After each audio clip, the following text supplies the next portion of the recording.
Bom dia, todos. Agradeço muito as minhas amigas, companheiras aí, Marcela e Luciana, da política, por esse convite. E eu tenho aprendido muito esses dias aqui com as mesas, com as discussões, então tem sido muito positivo essa aproximação, né? Além dos afetos que também nos unem. Eu sou Monique Santos, eu sou arquiteta urbanista, sou professora na arquitetura da Universidade Federal de Rio Preto e coordeno o CONTECA, né, que é um grupo de estudos sobre territórios atingidos. Quando eu fui convidada, eu falei, bom, de que lugar que eu falo, né, e vou falar lá do meu quadrado, não é por causa do Simone, mas é dessas coisas que nos afetam, assim. Então, trago aqui a questão da mega mineração, que é algo que a gente tem passado aí, quadrilátero ferrífero, não tem jeito, vocês também, enfim. Então, queria abordar a questão dos humanos, dos não humanos, da natureza como recurso e como outra possibilidade, a partir desse viés do meu cotidiano, né, que é algo que me afeta bastante.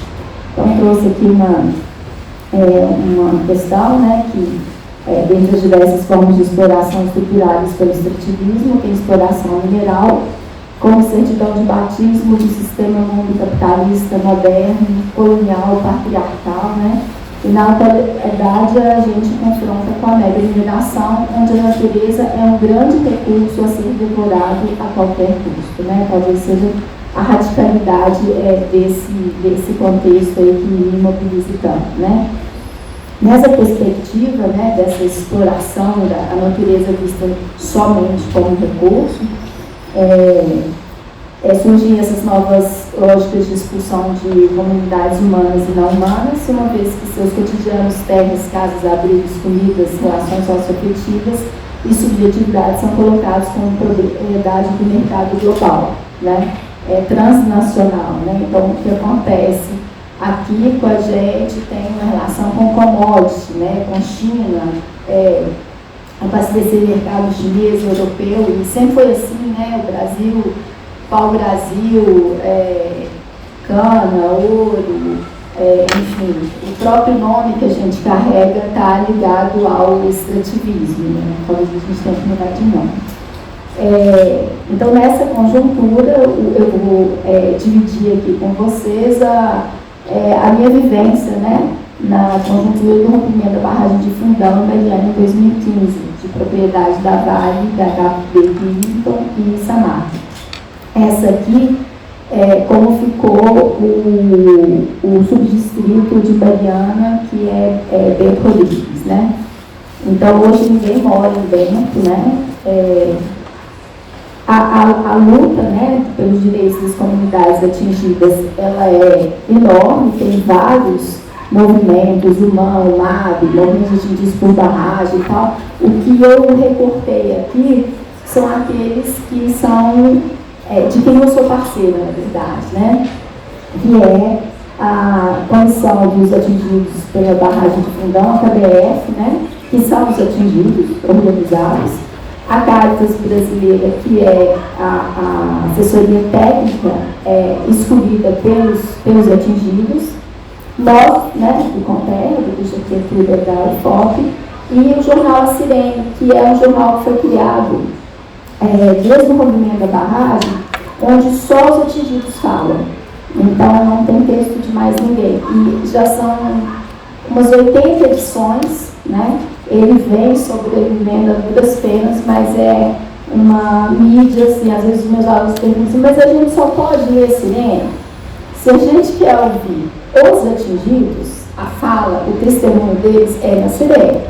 Então não dá para misturar com outras fontes que estão atravessadas aí depende do que se pretende, né? Os responsáveis por esse desastre de crime, né, nessa escala transnacional, é a Samarco, Vale e a HP Bíblica, e foi criado através do TETAC, né, que você estava comentando ontem, A Fundação Renova é responsável pela reparação e a Fundação Renova, pelos próprios atingidos, é um novo CNPJ da própria vaga, né? Tem uma economia do desastre também que circula, né? E a Renova carrega muito isso, né? O percurso da lama de rejeito vem desde essa pontinha lá em Mariana, né? E aí, Gualache do Norte pega o Rio Doce, vai Governador Valadares, chega lá em Colatina, né?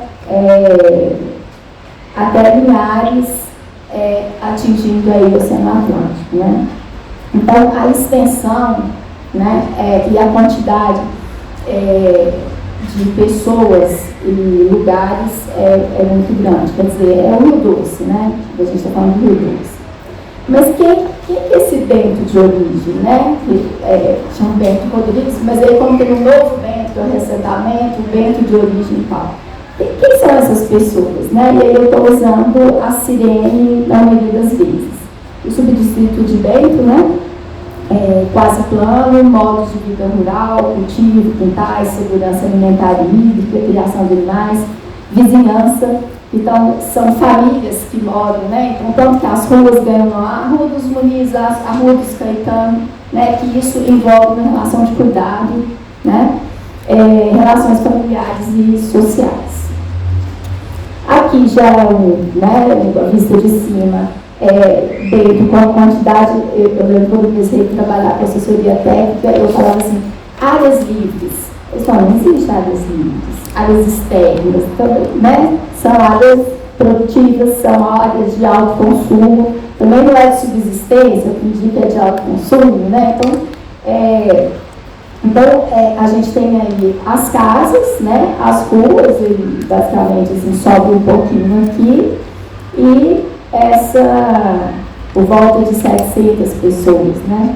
E aqui a gente já tem com a passagem da lama, e eles também não gostam de chamar de lama, né? Lama é vista como uma coisa fértil, mas sim rejeito de minério, né? Então essa gramática aí, Marcela, que a gente vai apanhando e entendendo também, né? E essa parte mais alta é a Igreja das Mercês, né? Onde ela fica ilhada, ela não foi, o rejeito não chega, mas obviamente ela é atingida, porque ela fica completamente cercada, né? E aí o rejeito ele vem nessa direção, né? Ele vem do complexo de Germano, São Carém e Fundão, vai nesse sentido até ganhar aí a foz do Rio Doce. Essas pessoas, o seu Filomena, Marquinhos Muniz e sua filha, a Cirene. Então, são eles, né? Eles conseguiram, era um tal de buscar fotos, o que sobrou, o que a gente tem para poder compartilhar, criar um grupo do WhatsApp compartilhando essas coisas, até para se entender o que eles tinham, porque aí tem a questão da reparação, né? Ou a intenção, ou não intenção de reparação, né? Aqui os quintais, né? E aqui é uma cartografia que a Caritas produziu, junto à KBF, os atingidos, que depois quem quiser entrar, né, você tem o afluente aí, e você tem os distritos, né? Isso aqui, entendendo que a assessoria técnica da Caritas trabalha com Mariana, né? Daqui você já tem Ponte Nova, já é a EDAS, que é outra assessoria técnica. Assessorias técnicas, elas são fundamentais. E aí, quando a gente vai entrando, quem quiser nessa cartografia, ela funciona por camadas. Então, onde estão as casas? São um lugar de lazer da igreja. E aí você vai apertando essas camadas, e aí vai aparecendo os quintais, os pomares. Aqui eu saio apertando muita coisa. É só para a gente ver que um lugar desse é feito de muitas camadas. Então, quando você olha, não é uma roça, né? Vamos lá entender as camadas do que tem nessa roça, né? Nesse mural aí. Vamos ver aqui, apicultura, bambuzal, brejo, que é o que eles chamam na reparação das benfeitorias, né? Aqui a água, as nascentes, né? Os poços de peixe, eu não conhecia, o tanto que tem essa tradição, né? De ter poço de peixe, a quadra, o posto, as nascentes, né? O rio, então os quintais, e aqui já quando a gente fica aqui na camada da camada da lama, né? Esse aqui foi um material feito muito pelos atingidos, porque eles queriam o Estado ouvindo de muitas empresas, e eles queriam recursos de material para falar quem eles são. Então existem várias produções aí com relação a isso, né? Quando a gente fala dos danos, né, no início a gente tem uma disputa de narrativas, a noção de que uma pessoa atingida para a empresa é só aquela pessoa que teve a lama que atravessou a sua casa, e é necessário lá naquele mapa. A gente viu o governador Valadares ficou sem água, né, afetando o turismo lá no litoral. Tem aquele que teve a casa atravessada pelo rejeito. Eu lembro de uma audiência pública, uma senhora falar: bom, a lama chegou na porta do meu salão de beleza, então ela não derrubou o salão, mas não tem rua, então eu não tenho mais trabalho, as pessoas não conseguem chegar no salão de beleza. Então, assim, foi preciso, gente, é tudo aprender, porque nessa escala ser o primeiro, a gente vem apanhando o tempo inteiro, né, de como não fazer, né, entendendo o que são esses processos. Também, de imediato, para a empresa é acidente. Então, se atribui à natureza, né, a responsabilidade. E se falava de desastre sociotecnológico, desastre, crime e crime, né? A gente assumiu prontamente crime, porque sabia-se do risco de morte ali, inclusive porque a Samarco tentou comprar Bento, né? O Bento é do século XVIII, né? Bento era um bandeirante. Então, as pessoas estão ali no modo de vida delas e não interessavam vender, né? Elas não queriam vender. Então, a gente estuda muito a genealogia, o antes desse rompimento, né? Já tem um desenho desse crime, né? E é um processo de crime continuado, né? Todo o processo de reparação tem sido marcado por assimetrias de poder, Estado e empresa de um lado e os atingidos do outro lado, né? Isso é muito claro para a gente.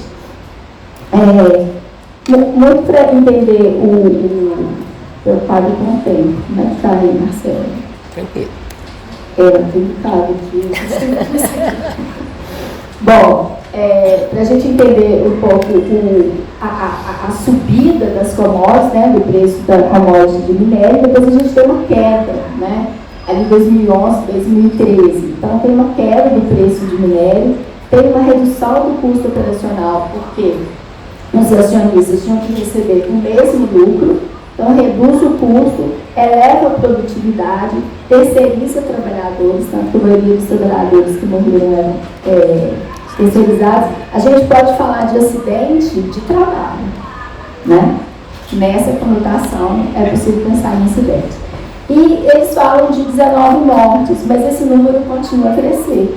Tem o comprometimento da saúde, pneumonia, por causa da poeira, a baixa imunológica, a questão das depressões e suicídios, doença na pele, aumento do número, e esse dado eu não tenho, está em estudo, aumento do nascimento de crianças autistas, né?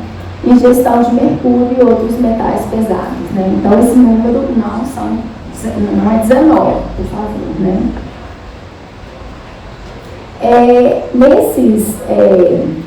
Nesse âmbito, né, da mineração, é muito comum o racismo ambiental, né? Então, é um efeito desproporcional sobre alguns grupos étnicos em situação de maior vulnerabilidade. Aqui são os Krená, né? E o Rio Doce. Então, o rio é o Vatu, né? Que é a ancestralidade, é o avô, né? Numa tradução mais literal.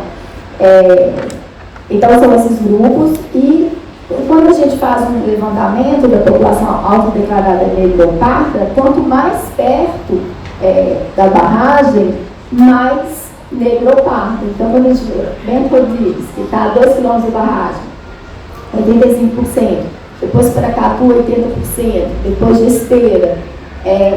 O que a empresa fala é que, com o aval do Estado, porque o subsolo, né, é da União, dane-se quem está sobre esse solo, né, que a questão da mineração é localizacional. Então, onde o recurso está é ali e todo o entorno tem que ser realocado, né, essa questão localizacional. Enfim. Aqui, para outras pessoas lá, seu Filomeno, Marquinhos Muniz, eles vão para Mariana, né, então esses bolinhas vão morar em casas alugadas pela empresa, sem quintal, um outro modo de vida, com uma insegurança alimentar, porque antes plantava, comia, o excedente trocava, né? E tem um cartão, né, que ele é dado às pessoas atingidas, mas tem um modus operandi da empresa de que, assim, nós somos vizinhas, eu recebi o cartão, mas você não recebeu. O que explica isso? E aí a gente começa a brigar, né? Tem o Bruno Milanês que escreve sobre essa porta giratória, esse modus operandi que é muito interessante. Mariana não recebe bem, porque com a diminuição de atividades e o desemprego, né, com a diminuição da Samarco ali, tem esse desemprego, então eles vão culpabilizar a população atingida. Meu pai perdeu o emprego por sua causa, né? Tanto que eles têm que, primeiro as crianças estavam distribuídas em várias escolas, elas começaram a ser tão agredidas que acabou que hoje elas estudam numa escola só, todas as crianças atingidas, né? Então tem e esse cartão também, quer dizer, se eu tenho esse cartão é porque eu sou atingida, eu estou lá no supermercado, então tem uma forma também de que teve um movimento Volta Samarco, né, em Mariana. Aqui em Bento, a gente vê o abandono de animais, né, de grande porte, os atingidos estão sempre lutando para ter um lugar para colocar esses animais, eles não têm, e essa área é toda contaminada, né? O rejeito de minério não foi retirado até hoje, né? 8 anos, então isso aqui está tudo. Há uma fazenda da Renova que já foi denunciada várias vezes por maus tratos, né, desses animais, eles ficam. E para uma pessoa conseguir o seu animal que está na fazenda da Renova, é difícil, tem uma burocracia e tal. Mas teve quem entrou na lama para buscar resgatar seus bichos e tal. Eu queria falar rapidamente sobre o reassentamento involuntário, que no momento que esses moradores de zonas rurais, eles têm, e especificamente de fundamento, eles têm o território destruído, são obrigados a se mobilizar para uma nova área, ninguém pediu para sair dali. Trata-se de uma desterritorialização imposta e a situação de reassentamento involuntário. Foi colocado 3 tipos de reassentamento que eles podiam escolher: o coletivo, que é o que eu vou falar, que é um bairro, né, construído, urbano, construído para aquelas pessoas que optaram pelo reassentamento familiar, que é o que a gente chama de novo bem, o coletivo, o familiar, que é comprar uma terra, mas a gente está vendo especulação imobiliária e de terras enormes, então as terras subiram e a Renova, quando o lucro atingido fala, não, essa terra que me interessa, a Renova diz que está muito caro, está acima do mercado, mas houve uma financiarização aí, e a reconstrução, que é construir sua casa no próprio lugar, onde inclusive pode ter novos sofrimentos e tal. Sobre os atingidos, né, sobre o reassentamento, eles pedem para manter as características que eles tinham, né, dos modos de vida associados aos antigos territórios, que são os quintais, que é a vizinhança, né, que é um pouco daquilo que vocês viram rapidamente. Né? Então, as festas, a vizinhança, as tradições, a segurança hídrica, sempre muito preocupados com a água para humanos e água bruta, porque quando no reassentamento faz o cálculo de água para humanos, é uma coisa, Aí você joga água bruta, esse número que é a água para os animais, né? Mas eles já sabiam que os animais não iam, vocês vão ver o que o processo, né, de cadastramento que eu tinha, então é um formulário, fotografia, história, etc. A cartografia, acho que é uma coisa que nos interessa, né? Aqui é o casal de atingidos desenhando o que eles tinham, né? Além do cadastro lá das anotações, o primeiro cadastro foi feito totalmente inadequado, em que perguntava o tipo de espécie que você tinha. Espécie que não era endêmica da região. Então, aí o Gesta, André Azul e o Cleves, né, da UFMG de pesquisa, eles entraram, brigaram por um outro formulário, foi refeito, né? E aqui eles vão desenhando, e sai esse tipo de desenho, vocês veem aí. Então, quer dizer, o que é área livre para a gente é super potente, porque eles vão anotando as bandeiras, chuchu, a horta e tal, e a casa, né? E uma planta de uma casa, né? Que é o tamanho da cozinha, lógico que não está em escala, mas está em proporção. A cozinha está no centro, ela é enorme, aquela cozinha de mesa posta o dia inteiro, os quartos abrem para a cozinha, enfim. Então, material para saber entender esses modos de vida para se fazer o assentamento. Aqui é o terreno, né, de Nova Lavoura, que a Vale não precisou nem comprar o terreno, era uma reserva de carbono de eucalipto da ArcelorMittal que foi transferida, né? E aqui, em vermelho, né, um mapa de declividade aí desse terreno com 47%, aí vermelhinho tem acima de 47% de declividade. Então, quer dizer, o assentamento ele é assim, né? E aí, esse é o projeto, né, do reassentamento. Até o norte eles mudam, o norte está para cá, o lado. Mas como os atingidos entenderam esse desenho assim, acaba que a gente usa na mesma direção, né? Então tem uma área verde, uma área institucional, onde tem posto de saúde, escola e tal. Área institucional e os lotes privados. Aqui uma audiência pública, né, em que é assim, do lado de cá, comunidade atingida, universidade, assessoria técnica, do lado de cá sempre a empresa com seus advogados e a prefeitura, que senta do outro lado, né? A questão do layout, e sempre se repetia assim, né? A gente já ia buscar o lugarzinho lá da banda. Então, enfim, acho que diz muita coisa também. Existe um abuso aos direitos de informação e comunicação, né? Usado pela Fundação Renova, são os termos gun break, termos técnicos, e para não ser entendido mesmo, tanto que a gente começou a grupo de pesquisa desde muito tempo, a gente trabalha bem aqui na tradução dessas peças técnicas, e que não é que os atingidos não saibam, é porque é feito para não saber. A gente que está na escola de arquitetura, a gente também fica horas tentando entender esses desenhos herméticos, porque é um domínio da informação, né? E aí, se eu não entendo, eu preciso votar, porque o processo é participativo, eu não estou entendendo, eu preciso votar ali correndo, votei sem entender exatamente, né? Então, aqui é a Luzia, que passou a notar tudo. Uma moradora, né, estava contando para as meninas que ela começa aí como uma senhora com uma vida estável, daí ela foi fazer direito para entender, e aí ela já estuda direito urbanístico, porque o pessoal também está estudando patrimônio cultural para entender os seus direitos, né? E aqui é uma foto desatualizada do assentamento, já tem problema de deslizamento aqui, ó. Essa área aqui era para ser parcelada, tem nascente, e isso a gente conseguiu alguns ganhos aí, 5 minutos e aí dentro, o assentamento aqui dentro, né? Uma cidade neoliberal, tem todos os modos de vida, lógica condominial, segurança, termos de economia.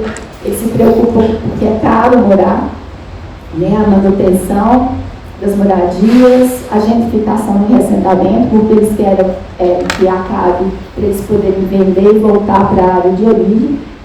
Aqui os quintais, o tal do puxadinho, né? Construir uma cozinha, ou meu filho casou, vai morar lá no lote, tal, que é super comum, essa possibilidade de ampliação já não pode acontecer. Aí os quintais, né? Então, aquelas vacas lá, né? O pessoal fala que só cabrito mesmo, que possa vir, vai plantar o quê nesses lugares, né?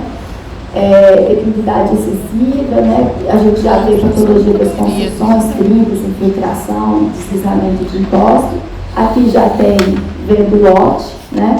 O que eles querem é vender e voltar para a área de origem, mas a área de origem é de maior interesse da Samarco, inclusive ela já está avançando sobre o território de Bento. E eles ganharam na justiça não a permuta, quer dizer, eu tenho a casa de assentamento e também na área de origem.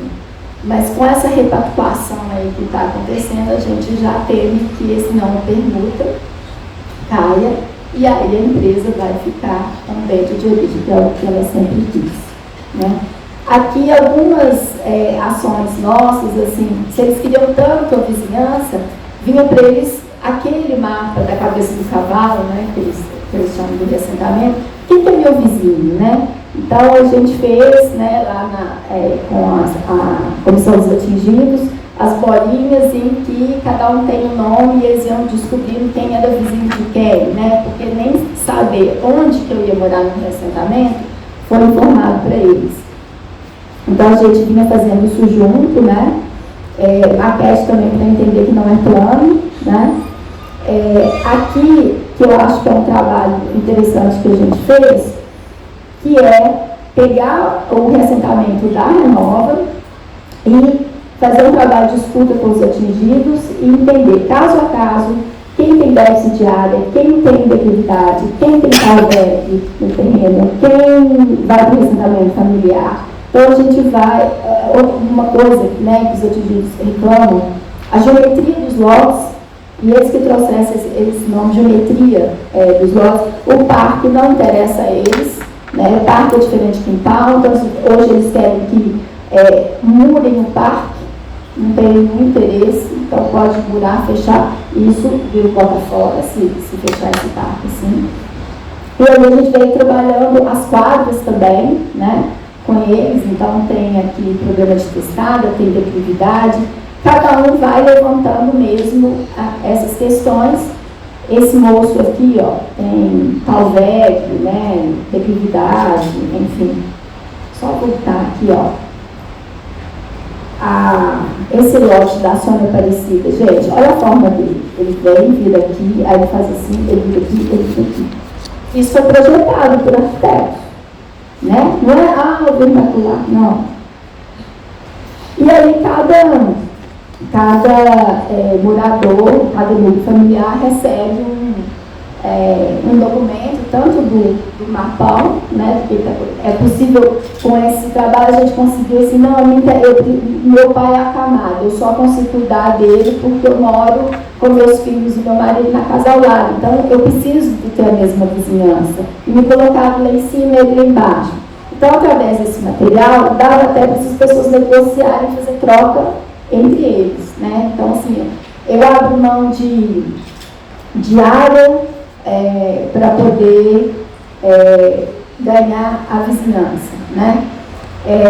O José das Graças, ele tem aí, ó, menos 700 metros quadrados de déficit, fora a área ali que ele não pode construir, daqueles quintais que vocês viram. Então, a gente fez esse quantitativo, ó, está faltando, estão te devendo 700 metros quadrados e o seu era plano, aqui ainda tem que jogar um fator de correção. E aí eles procuram assim, não cabe mais no reassentamento, eu não tenho como te dar esses 700 metros quadrados, mas eu posso te dar um terreno de 300 não sei onde e 400 não sei onde. Mas é para tirar a galinha, é para ter uma vida da cosmologia mesmo, você não tem. Se você racionaliza, a conta está feita, mas não, né? Marcela do céu. E aqui é esse material sendo usado nas audiências públicas. Esse material, acho que foi um material que deu certo. Aqui é um dossiê do acrescentamento da questão do tal VEG nessa área aqui. E aí a gente, sempre numa linguagem hermética, mas foi a Rambo Consultoria, foi contratada pelo Ministério Público, e aí a gente fez um vídeo e distribuindo, contando o que é um tal VEG, o que vai acontecer com essa área, tem nascente ali, tem tal VEG secundário, o que é um tal VEG, né? E aí a gente conseguiu que essa área aqui, que eles já estavam canalizando nascente, etc., com a declividade enorme, ela vai ser uma área de cultivo. Quer dizer, e aí a gente fala, tem nascente, canaliza. Né? Bom, hoje a gente faz, isso é de algumas ações, né, que a gente tem feito, parecer técnico, porque os atingidos, eles estão começando a fazer as primeiras mudanças, e já tem problemas estruturais, patologias de construção, trincas nas novas casas, né? Instabilidade do terreno, não tem chiqueiro, não tem, mas também a gente entende. Aí que vem a lei, mas o zoneamento urbano não pode criar porco. Vocês não entenderam? Por isso que a gente precisa pensar no outro tipo de legislação. Eu não sou apegada à legislação, mas nessas horas eu falo, gente, eu não tenho recurso nenhum aqui para poder, e eles estão, é legal o que eles fizeram, né? E aí a gente está fazendo parecer técnico para que eles tenham, junto ao Ministério Público, etc., o problema aí indicado, os problemas de patologias que eles já estão passando. Manual do proprietário. Manual do proprietário renova. A questão é a seguinte: como eu tenho vários problemas de patologia da construção, a garantia da renova. Então, se eu fizer qualquer coisa, eu tenho garantia. Mas eu mal morei, já faltou água, já entupiu o cano, e eu estou vivendo ali com o cano entupido. Aí a marca, a renova não vai, a pessoa mexe, perdeu a garantia. Né? E hoje, no CONTER, a gente trabalha em prol da manutenção da assessoria técnica que está ameaçada nesse processo de repactuação. E aí, com essas patologias todas e sem assessoria técnica, aqui eu dou o segundo projeto do curso de arquitetura, lá, e a gente aqui está trabalhando com o território de Paracatu, todos os meninos estão fazendo cartografia, né, em sala de aula, cada um trabalha um tema ali para entender essas várias camadas. Depois a gente coloca no hall da Escola de Minas, que é onde formam os maiores mineradores. Aqui são os trabalhos de TFGs e etc. E eu trouxe isso para falar que esses alunos que continuam na pesquisa e na extensão, em sua maioria estão indo para a assessoria técnica. Né? Então, de alguma forma, contribuir. A piscina de porcos não é uma anedota, diz que tem, não vi ainda, mas já é tema de um TFG, de uma senhora que fizeram uma piscina no terreno dela, mas ela quer um chiqueiro, então ela pediu para fazer uma rampa para poder ter os porcos na piscina. Aqui é a Capela das Mercês, e da Capela das Mercês a gente já vê as explosões da mineração avançando. Então, a capela, eles estão pedindo o tombamento, já está toda trincada. Né? Isso aqui é só para a gente ver como está dentro está aqui, ó, como é esse território, ato para disponibilidade, autorização de pesquisa e concessão de lavra, direito de requerer a lavra, licenciamento, requerimento de lavra. Então, o que é essa região? Né? Difícil. Aqui eles voltando para as festas, sempre mesmo nas ruínas, tem um apego enorme. E aí, para fechar, Marcela, essa última, é o grupo Loucos por Bento. Isso é uma casa que, essas casas que a lama não atingiu, foram saqueadas. As janelas, as portas, e a gente acredita que pela própria empresa, para que as pessoas não pudessem voltar.